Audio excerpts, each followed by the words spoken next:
Assalamualaikum warahmatullahi wabarakatuh. Bapak Kepala Sekolah yang saya hormati, Bapak Ibu Guru yang saya hormati, terima kasih untuk kesempatan dan waktu yang telah diluangkan dalam rangka diseminasi modul 1.4 tentang budaya positif. Puji dan syukur mari kita panjatkan kehadiran Allah Subhanahu wa Ta'ala, karena atas berkat rahmatnya hari ini kita dapat berkumpul kembali dalam keadaan sehat walafiat. Salawat dan salam semoga tercurah limpahkan kepada Nabi kita Muhammad Shallallahu Alaihi Wasallam. Bapak Ibu yang saya hormati, hari ini kita akan menerapkan modul tentang budaya positif. Budaya positif ini tentunya kita pahami bahwa sangat kita perlukan dalam rangka kehidupan kita mencerdaskan anak didik kita.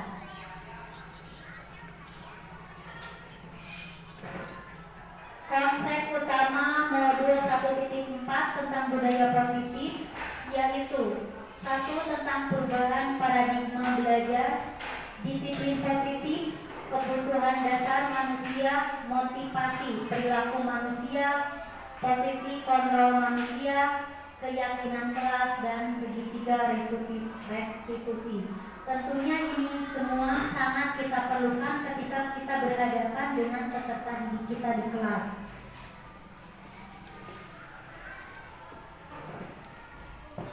Pembelajaran dengan paradigma baru. Apalagi sekarang kita memasuki kurikulum merdeka yang mana di sekolah kita saat ini baru diterapkan di kelas 1 dan 4. Tetapi alangkah baiknya kelas 2, 3, 5, dan 6 juga mulai menerapkan dan belajar sharing dengan teman guru kita yang telah menerapkan kurikulum merdeka. Profil pelajar Pancasila, bahwa pembelajaran paradigma baru itu dirancang berdasarkan prinsip pembelajaran yang berdiferensiasi atau tidak sama. Berdiferensiasi di sini bahwa peserta didik itu memiliki keanekaragaman yang tentunya tidak akan sama. Tugas guru adalah mengoptimalkan potensi yang ada pada peserta didik itu, sehingga setiap siswa belajar sesuai dengan kebutuhan, sesuai tahap perkembangan untuk mewujudkan profil pelajar Pancasila, sehingga potensi yang dimiliki oleh peserta didik kita dapat teroptimalkan dan kita gali kemampuan mereka. Untuk profil pelajar Pancasila itu yaitu kita berharap siswa kita beriman, bertakwa kepada Tuhan Yang Maha Esa dan berakhlak mulia, mandiri, mampu bergotong royong, berkebinekaan global, bernalar kritis dan kreatif. Selanjutnya kepada disiplin positif. Menurut Kamus Besar Bahasa Indonesia, disiplin positif itu menjelaskan bahwa disiplin berarti tata tertib, kepatuhan atau kepatuhan terhadap peraturan, mengusahakan agar mematuhi dan mematuhi tata tertib. Sebagai pendidik, tujuan kita adalah menciptakan anak-anak yang memiliki diri, sehingga mereka bisa berperilaku dengan mengacu pada nilai-nilai kebajikan, universal, dan memiliki motivasi intrinsik bukan ekstrinsik. Kemudian, disiplin positif itu merupakan salah satu cara penerapan disiplin yang bertujuan untuk menumbuhkan kesadaran serta membiasakan anak untuk melakukan sesuatu tanpa sorotan atau iming-iming, ancaman maupun hukuman. Kesalahan saya pribadi juga bahwa saya cenderung sebagai guru yang menerapkan hukuman atau ancaman. Kemudian siswa terkadang mereka melakukan sebuah pekerjaan atau melakukan hal yang disiplin positif itu karena ada hadiah atau reward, iming-iming dari gurunya. Mulai saat ini sama-sama kita berubah perilaku kita untuk menciptakan pelajar profil Pancasila tidak lagi menjadi seorang guru penghukum ataupun guru yang memberikan ancaman maupun guru yang menerapkan rasa bersalah kepada siswa. Manusia itu pada dasarnya memiliki 5 kebutuhan dasar, yaitu yang pertama bertahan hidup, kasih sayang dan rasa diterima, penguasaan, kebebasan, ini bukan kesehatan, yaitu kebebasan dan penguasaan, kebebasan dan kesehatan.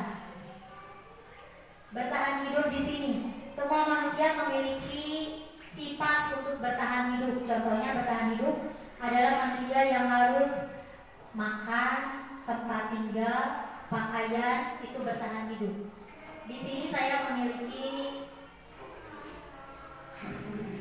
sampai tanggal lahir anak aja masih 24 dari 27 dari Jakarta 27.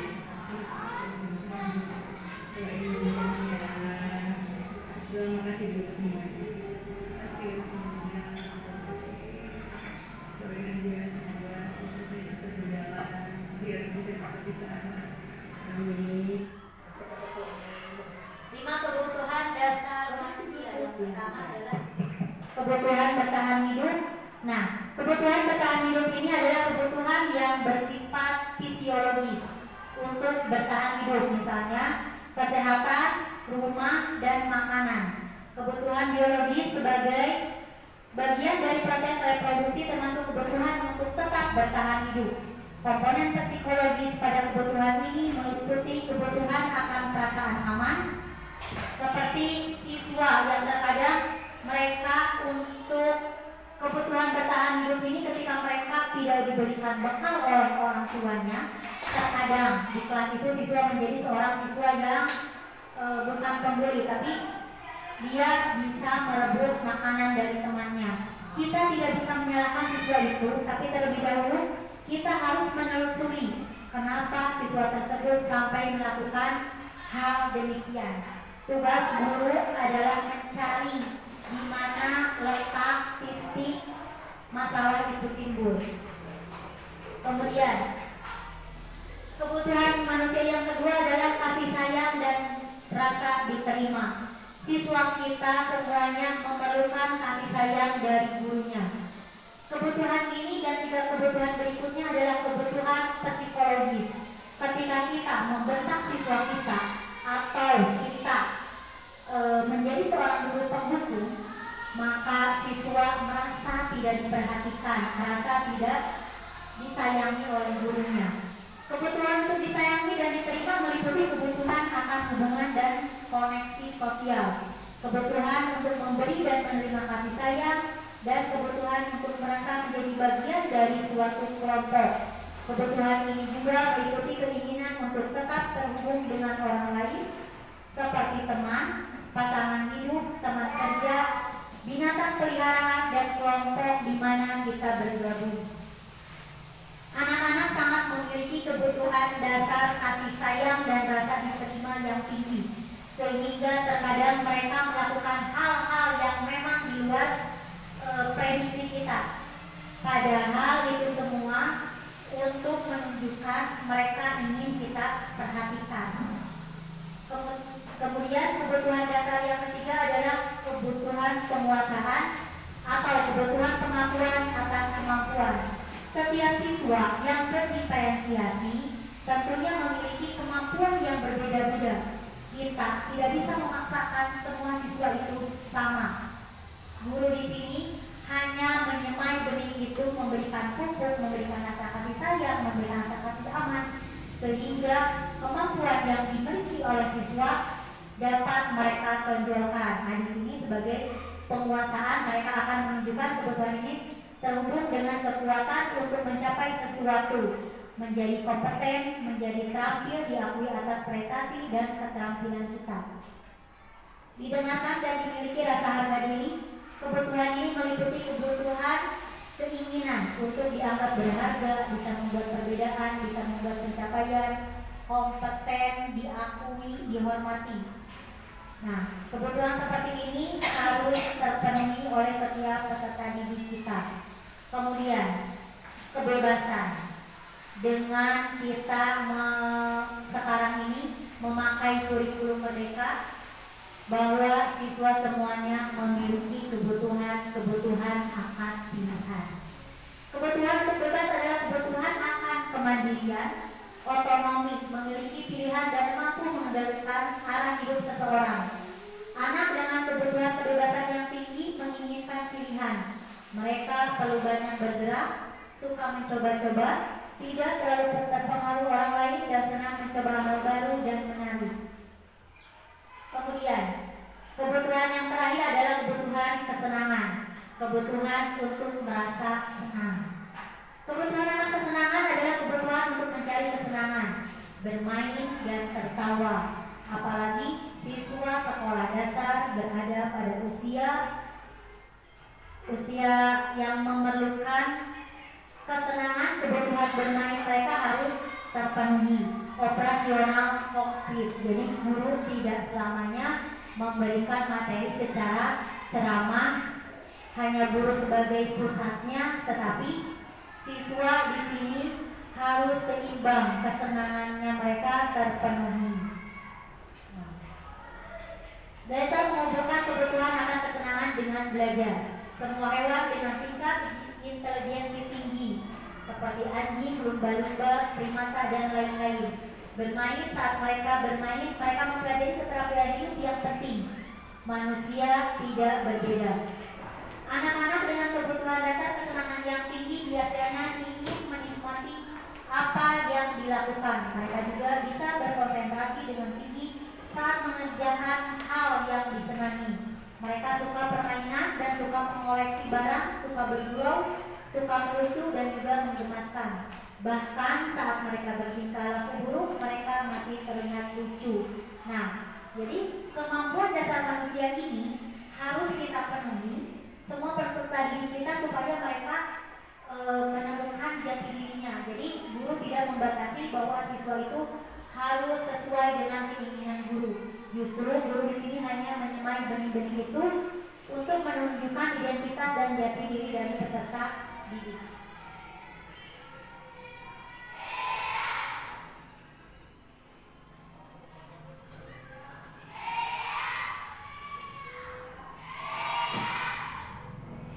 Nah, kita terbiasa, saya juga sendiri terbiasa bahwa membiasakan kepada siswa itu, siswa supaya disiplin, siswa supaya patuh itu dengan memberikan hukuman atau penghargaan.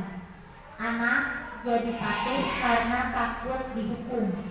Padahal hukuman itu menyakitkan, membuat anak tidak nyaman, murid menjadi justru tidak takut, memaksa, murid menyembunyikan kesalahan, murid menjadi rendah diri. Menyakitkan itu ketika hukuman kita berupa fisik maupun verbal. Hukuman verbal juga pasti akan sangat diingat oleh siswa. Kata-kata kita kepada siswa harus kita jaga supaya itu tidak menyakiti perasaannya. Apalagi dengan hukuman fisik juga, itu akan sangat menyakiti dari peserta didik kita. Peserta didik ketika mendapatkan hukuman, tentunya mereka tidak akan merasa nyaman. Mereka akan merasa malu oleh temannya. Mereka juga tidak nyaman berada di sekolah, di kelas yang kita sebagai gurunya. Anak akan takut karena merasa malu oleh temannya, ataupun anak hanya menghindar dari perasaan yang menyakitkan. Kemudian murid menjadi takut. Mereka akan takut dengan guru yang saat ini sedang bersama dengan mereka.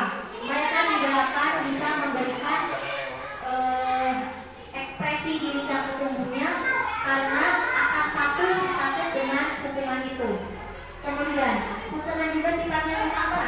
Murid akan merasa terpaksa karena mereka takut terkena hukuman, bukan identitas dari dirinya. Kemudian yang kelima, murid akan menyembunyikan kesalahan demi menghindari hukuman. Mereka akan menyembunyikan kesalahan supaya tidak terkena hukuman. Kemudian murid juga akan merasa menjadi menjadi rendah diri. Ketika kita memukul murid, tentunya murid akan merasa rendah diri dan mereka tidak mau harga dirinya terjatuhkan. Kemudian, ketika kita memberikan penghargaan, murid akan cenderung mengikuti apa yang kita lakukan itu karena penghargaan itu, dan ini tidak efektif.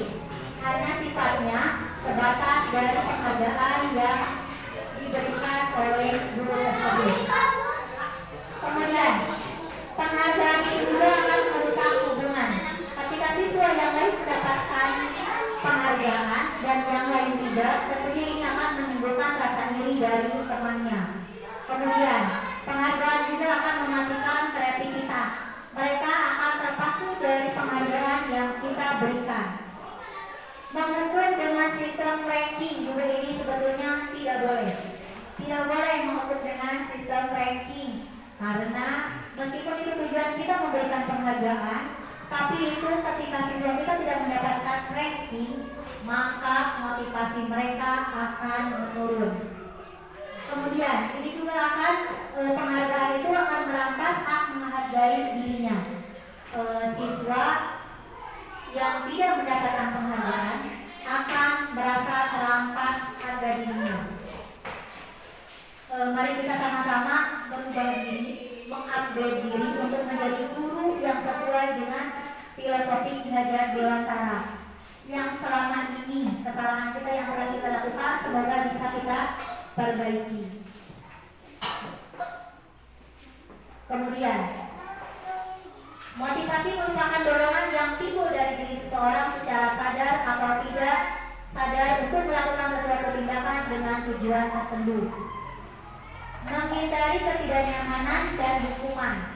Dalam hal ini, murid melakukan disiplin diri karena dia takut dihukum. Hal ini merupakan motivasi eksternal. Ketika murid mendapatkan imbalan atau penghargaan dari orang lain, dalam hal ini murid melakukan disiplin diri karena berharap mendapatkan hadiah atau imbalan. Nah, ini merupakan motivasi eksternal, bukan internal dari diri siswa itu sendiri, karena murid cenderung akan melakukan kebaikan hanya untuk mendapatkan imbalan. Kemudian, menghargai nilai-nilai kebajikan diri sendiri. Murid melakukan disiplin diri karena dia sadar akan nilai kebajikan dirinya. Hal ini merupakan motivasi internal. Kita akan menggali nilai-nilai kebajikan diri sendiri dari murid itu sehingga mereka melakukan kebaikan itu karena keinginan dari dirinya.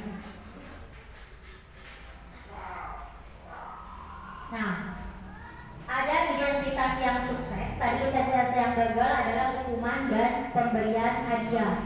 Ada konsekuensi dan restitusi. Tapi tetap konsekuensi itu adalah penguatan jangka pendek.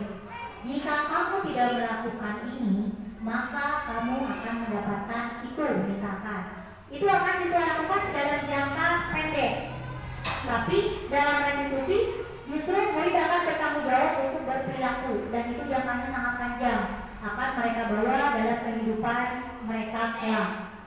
Perlu monitoring berkelanjutan. Konsekuensi ini kita lakukan ketika murid tidak melakukan lagi. Nah, saat kita tidak memonitoring mereka, maka konsekuensi itu otomatis akan mereka hentikan, sebatas ada pengawasan dari guru. Kemudian, murid menghormati peraturan. Jadi mereka melakukan disiplin itu hanya untuk mematuhi peraturan. Kemudian, ketika murid melakukan kesalahan, mereka akan mengurangi waktu untuk merenungi kesalahan. Mereka hanya patuh dengan disiplin atau kepada konsekuensi yang diberikan oleh guru. Kalau restitusi ini, murid bertanggung jawab untuk berperilaku. Kemudian fokus pada pemecahan masalah jangka panjang. Murid juga akan menghormati dirinya dan orang lain. Teori kontrol, dirinya memegang kendali. Jadi mereka bisa mengendalikan dirinya ketika mereka akan melakukan kesalahan.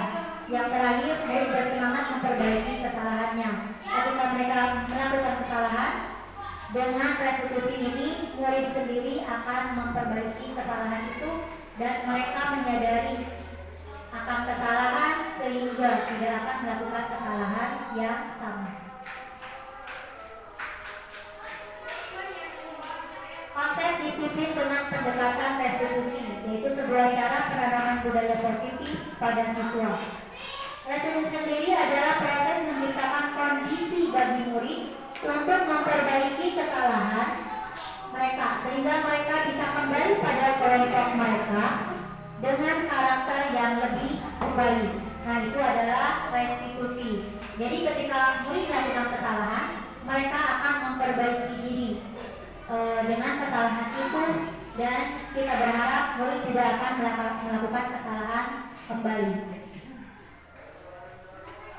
Menurut Kamus Besar Bahasa Indonesia, konsekuensi adalah akibat dari suatu perbuatan, pendirian, dan sebagainya. Konsekuensi atau dampak dari suatu perbuatan, jika hal tersebut dilakukan, konsekuensi adalah istilah yang erat kaitannya dengan hukuman. Sebab akibat. Hukum sebab akibat disebut juga hukum karma. Ada perintah asal yang menyatakan tentang konsekuensi dari suatu tindakan, yaitu apa yang kau tanam itulah yang akan kau tuai. Konsep disiplin dengan pendekatan restitusi, sebuah cara penanaman budaya positif pada siswa. Ciri-cirinya bukan menggugurkan kesalahan, namun belajar dari kesalahan. Kemudian memperbaiki hubungan. Hubungan antara siswa dengan siswa itu akan lebih tertanam lagi. Kemudian restitusi merupakan tawaran bukan paksaan untuk menuntut untuk melihat ke dalam diri, mencari kebutuhan dasar yang mendasari tindakan, fokus pada karakter bukan pada tindakan, menguatkan dan fokus pada solusi. Ketika anak melakukan kesalahan, dengan restitusi ini anak akan fokus pada solusi apa yang akan mereka lakukan ketika mereka melakukan kesalahan kembali. Hukuman itu seperti guru menghukum siswa menghormat bendera selama 10 menit.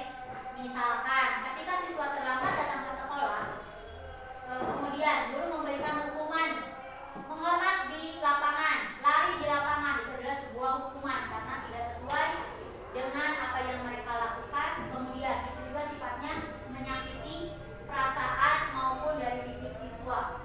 Guru menghukum siswa berdiri di depan kelas dengan satu kaki. Ketika murid melakukan kesalahan, silakan kamu ke depan, kemudian angkat kaki kamu. Dihukum seperti itu adalah sebuah hukuman, dan mulai sekarang tidak boleh kita lakukan kembali. Atau guru misalkan ketika ada siswa yang nakal, menjewernya, mencubit, nah itu tidak boleh karena itu adalah hukuman. Konsekuensi, ketika misalkan murid terlambat dan dia tidak mengerjakan PR, guru memberikan konsekuensi. Silakan ketika jam istirahat kamu kerjakan PR dan tidak boleh istirahat, itu konsekuensi. Tapi ini sifatnya tidak lama. Guru memberikan konsekuensi pada siswa yang tidak melaksanakan piket dengan mengerjakan piket di hari berikutnya. Itu juga sama sebuah konsekuensi. Jadi anak akan melakukan konsekuensi seperti itu apabila hanya ada guru yang memantau. Kalau guru lemah, mereka tidak akan mengerjakan PR, mereka juga tidak akan melakukan piket. Jadi hanya sebatas sementara saja. Kemudian guru menyuruh murid untuk menghormati peraturan. Restitusi, guru menanyakan keyakinan kelas atau dirinya pada membantu siswa menyelesaikan masalahnya. Keyakinan kelas ini dibuat saat pertama awal masuk ke kelas. Jadi setiap kelas itu harus mempunyai keyakinan kelasnya masing-masing. Misalkan keyakinan kelasnya tidak boleh datang terlambat. Ketika murid datang terlambat, kita akan menanyakan kepada mereka keyakinan kelas apa yang telah kita buat, sehingga mereka akan ingat. Guru terbuka dan siswa menghormati dirinya serta orang lain. Itu adalah restitusi dari yang kita lakukan. 5 posisi kontrol kita sebagai guru. Ada guru yang sebagai penghukum, guru sebagai teman, guru pembuat rasa bersalah, guru pemantau atau guru manajer. Dan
datang tepat waktu. Siswa tidak boleh makan saat jam pelajaran. Berarti itu masuknya ke dalam kedisiplinan. Karena ketika siswa yang tidak disiplin maka akan mengganggu teman yang lainnya. Siswa tidak boleh lari-lari di kelas. Itu masuknya ke dalam apa? Keselamatan. Karena bisa saja ketika siswa itu lari akan ada temannya yang tertabrak, ada temannya yang mungkin nanti jatuh, kesenggol, seperti itu. Jadi kita harus menciptakan keyakinan kelas itu peraturan yang memang membuat siswa juga nyaman. Nah, saya telah membuat keyakinan kelas 6, disiplin waktu. Tidak boleh datang terlambat. Tapi siswa sudah disiplin waktu. Tidak boleh ngobrol saat jam pelajaran. Berarti belajar dengan antusias, semangat, dan percaya diri. Tidak boleh buang sampah sembarangan. Nah, ini menjaga keindahan dan kenyamanan. Karena dengan tanpa sampah itu sekolah lebih indah dan tentunya semua warga sekolah akan menjadi lebih nyaman. Saling membantu dan bekerja sama. Ini adalah siswa akan bergotong royong. Menghargai guru dan teman yang sedang berbicara. Berarti siswa tidak boleh mengobrol di kelas kan saat jam pelajaran. Itu adalah menghargai guru dan teman. Berpakaian rapi selama di sekolah. Berarti siswa harus menggunakan seragam merah putih setiap hari Senin, Selasa. Nah, itu. Siswa tidak boleh memakai sendal ke sekolah. Siswa tidak boleh memakai topi saat di kelas. Itu berpakaian rapi selama di sekolah. Rambut selalu dipotong rapi. Siswa yang gondrong tidak boleh masuk kelas, misalkan itu. Rambut selalu dipotong rapi. Tidak memakai topi dalam kelas. Ini adalah keyakinan kelas 8, keyakinan kelas yang telah saya buat bersama siswa-siswi kelas 6 seperti ini. Kegiatan membuat keyakinan kelas ini menempelkan keyakinan kelas agar bisa dilihat oleh guru ketika mereka kumaha kelas 1 2 3 yang memang belum bisa menulis misalkan untuk membuat keyakinan kelas itu. Kalau siswa kelas 1 yang belum bisa membaca, kelas 2 itu bisa dengan gambar. Misalkan mereka berarti gambar tidak boleh buang sampah sembarangan, ditempel. Bisa keyakinan kelasnya dengan gambar. Jadi tidak harus selalu menempelkan tulisan karena siswa kelas 1 sampai kelas 3 itu lebih senang dengan hal-hal yang konkret dengan gambar seperti itu.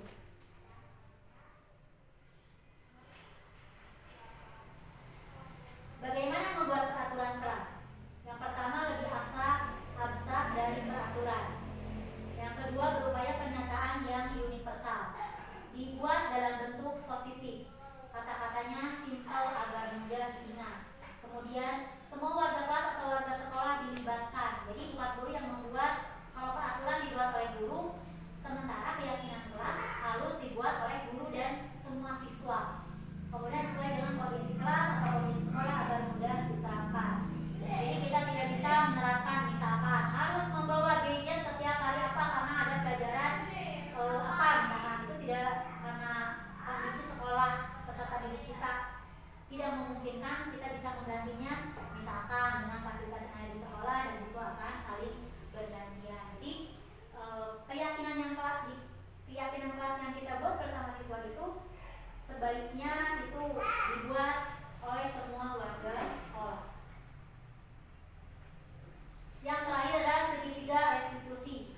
Penyelesaian masalah dengan pendekatan segitiga restitusi yaitu yang pertama menstabilkan identitas, yang kedua validitas tindakan yang salah, yang ketiga baru menanyakan keyakinan.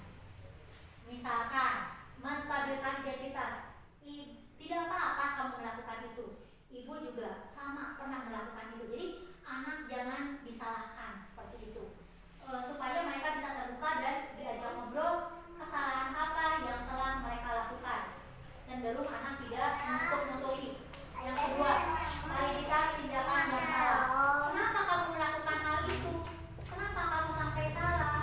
Kenapa kamu tidak masuk ke kelas? Kenapa kamu sering ngobrol di kelas? Jadi kita menerima alasan dari siswa itu ketika anak sudah